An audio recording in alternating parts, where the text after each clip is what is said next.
An old friend recently said to me that he thought getting type 1 diabetes was the best thing that ever happened to me.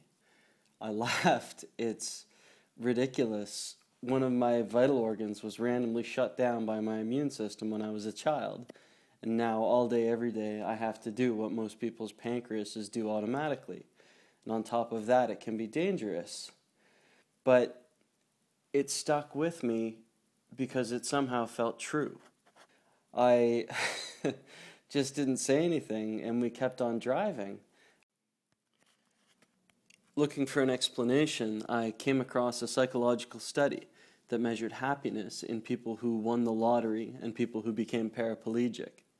As you'd expect, after people win the lottery, they get really happy, and after people become paralyzed, they get really sad. But what's fascinating is that with time, people go back to being about as happy as they were before. How long? How long do you think? 6 months to a year. And so psychologists use this to point out that we adapt to what we've got pretty quickly because that's what we've got. Most of us don't dwell on the past. We only think about what's happening right now. But even if that explains how you might be okay having type 1 diabetes, it doesn't explain how it would make you stronger. So here's another idea. A child gets diagnosed and they start getting more attention from their parents, from doctors, from their peers, from their community. Maybe it helps them develop. But then again, we've all seen what happens when attention, pity, or praise comes too readily. Children can get spoiled by it. So what about the opposite? Replacing the function of your pancreas is, in a way, like doing extra exercise because of how well you have to treat your body, doing extra math with all the carbohydrate counting, blood glucose measuring, insulin calculations, and constantly fighting with willpower, being diligent with testing, self-monitoring, and mindful of your body's reactions.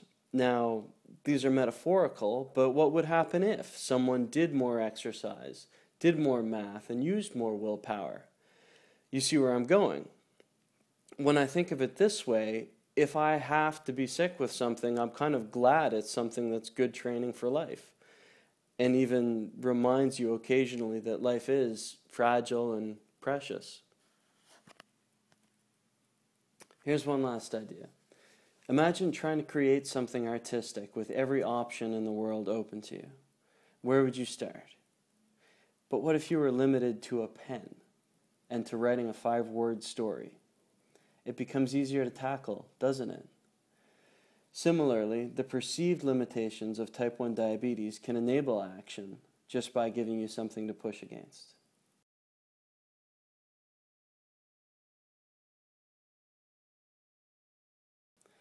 This has been Johnny White and Oliver Brown for Welcome to Type 1.